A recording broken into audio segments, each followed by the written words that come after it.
Did you know that packing too many toys can make your long flight harder, not easier? From picking the wrong seats to bringing the wrong snacks, even the most seasoned parents can slip up on long-haul flights. And trust me, I've been there. But don't stress, in this video we'll be counting down the 11 most common mistakes parents make on long flights and, more importantly, how you can avoid them. Make sure you stick around for mistake number 1. It's the one most parents don't even realize they're making. Number 11. Packing too many toys. It sounds like a great idea to bring the whole toy store on the plane, but packing too many toys can backfire. First, that extra weight adds up fast. Second, the kids usually end up playing with just one or two favorites anyway. Too many choices often overwhelm kids. That's why the key is not quantity, but strategy. So go for 3 to 5 simple, engaging toys, such as reusable sticker books, coloring pads with crayons, or a small favorite stuffed animal. Rotate them during the flight to keep things fresh. Also, don't forget, airplane trays are tiny and the cabin is a tight enclosed space shared with a lot of other people. Loud toys, anything with tons of pieces, and messy activities just aren't flight friendly. Small parts disappear under seats in seconds, and noisy toys can quickly annoy nearby passengers. Not exactly the kind of attention you want at 30,000 feet.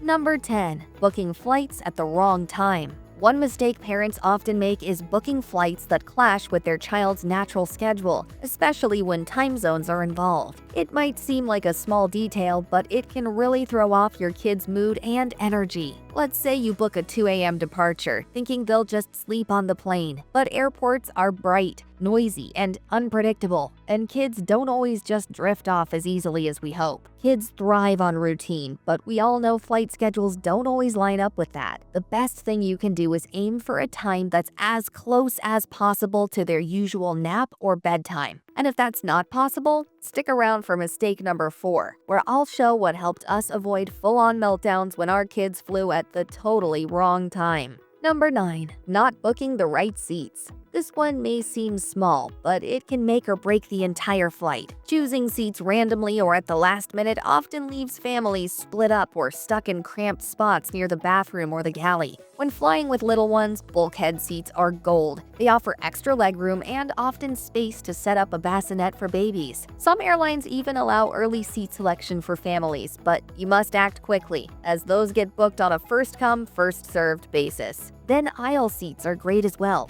Why? Because you don't want to climb over 2 people. And if you're flying as a family of 3, book the window and aisle and leave the middle empty. There's a good chance no one will take it. Always make sure you double-check seating rules. Some airlines won't let kids under a certain age sit in exit rows, and some won't allow lap infants in specific seats. It's important to read the fine print. Number 8. Poor dressing. Now this matters, especially with kids. Planes are unpredictable. One minute it's warm, the next it feels like an icebox. And when kids are uncomfortable, everyone feels it. Parents often dress their kids either too fancy or too light. That cute outfit may look great for Instagram, but it won't help during a 9-hour flight. The key is layers. Light t-shirts, hoodies, soft leggings, or joggers. Think soft, stretchy, breathable fabrics that won't irritate. Avoid anything with itchy tags or tight waistbands. Cabin temperatures usually hover around 68 to 72 degrees Fahrenheit, but it can feel colder when sitting still for hours. Most airlines provide blankets, so unless your child has a favorite for comfort, you probably don't need to pack your own. If you're heading somewhere cold, definitely bring a warm coat, but it doesn't need to be worn the whole flight. Just stash it in the overhead bin or under the seat to keep your child comfortable and free to move around.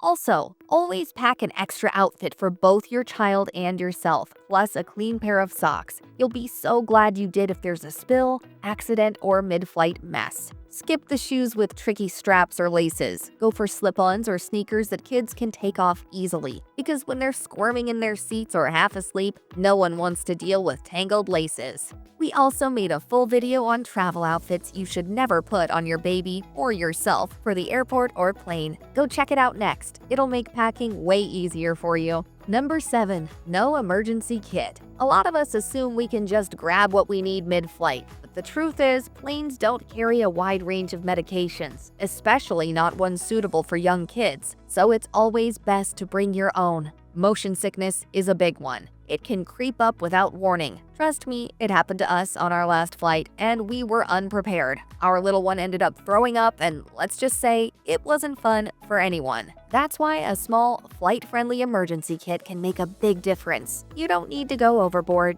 just the essentials. A nausea remedy, something your doctor approves for your child. Fever medication, a few Band-Aids, allergy meds if needed, and a compact digital thermometer. That's it, just enough to get you through the flight in case something unexpected happens. And one more thing parents often forget: your child's key medical info. Allergies, prescriptions, even your pediatrician's contact. Store it somewhere easy to access. If something serious happens, having that info ready can save precious time and stress. Number 6. Skipping a snack plan. Here's the truth: airline food isn't built for kids. Either it's too salty, too spicy, or just plain unrecognizable. And the snacks they hand out, a tiny bag of pretzels, won't cut it on a 10-hour flight. Long-haul flights can throw their eating routine way off track, which can lead to meltdowns, fatigue, or even nausea. So skipping snacks, not worth the risk. Smart parents pack a small snack kit, something with variety. A mix of protein bars, fruit slices, crackers, dry cereal, veggie straws, and maybe even a few surprise treats can do wonders.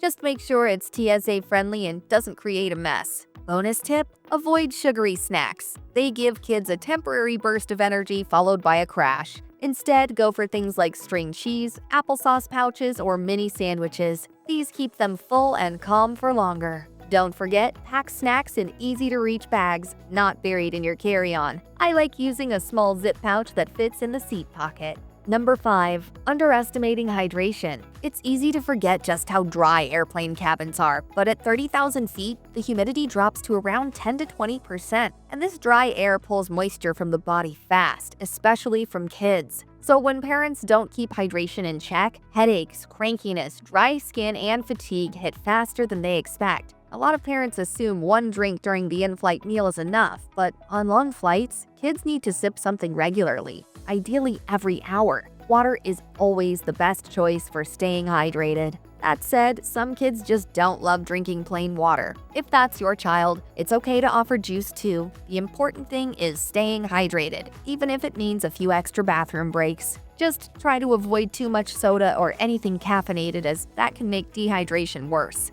If you bring an empty reusable water bottle and fill it after security, you're already ahead of the game. Then just offer small sips throughout the flight, even if they say they're not thirsty. Dry lips or flushed cheeks? Those are signs to gently encourage another drink. Number 4. Skipping naps before the flight. One of the biggest mistakes I've made before a long-haul flight: skipping nap time, especially before a red-eye. I know it can be tempting to keep kids awake so they'll sleep better on the plane, but trust me, it backfires. I've tried both, and the time we skipped naps, total disaster. My kids were overtired, cranky, and wanted to be carried while we were boarding. It was not fun. Even if your child has technically dropped naps, and let's be honest, that happens around age 5 to 8, if they're willing to nap before a flight, let them. You want them rested enough to walk onto the plane, watch a bit of TV, maybe play quietly, and then fall asleep naturally. That transition makes the whole flight smoother for you, your child, and everyone around you.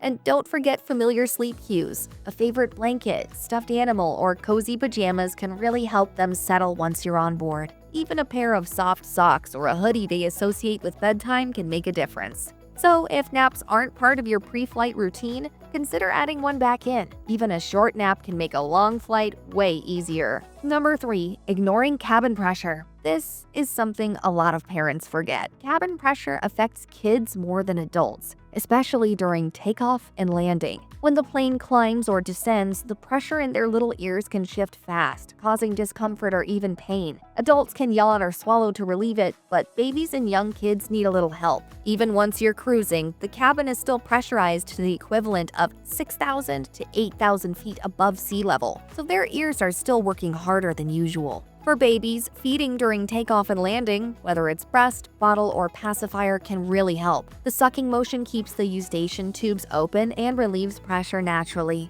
For toddlers and older kids, give them something to chew or suck on. Chewy snacks work well, sipping through a straw helps too, or my personal favorite, lollipops made with real honey. They're a healthy option and they keep kids calm and comfortable. If your child has a cold or cough, there are also kid-safe cold and cough lollipops that can make a big difference during the flight. We always pack a few just in case. And if you want to know the exact ones we use, check the description below. I've linked them there. A little ear pressure prep can go a long way toward a smoother flight for everyone. Number 2. Not preparing kids mentally. Kids aren't just tiny adults, they don't automatically know what to expect. Long flights can feel overwhelming if they're not told what's coming. Turbulence, loud noises, seatbelt rules, waiting in long lines. It's a lot. Talk them through everything a day or two before. Explain check-in, security, boarding, takeoff, meals, and even delays. Use simple words. Make it fun. Watch plane videos together, do a pretend boarding game, or read books about flying. If your kid is old enough, give them their own flight job. Maybe they're in charge of holding the snack bag or keeping track of the flight map. It makes them feel included and in control. The more they know, the calmer they'll be. Number 1. Expecting things to go perfectly.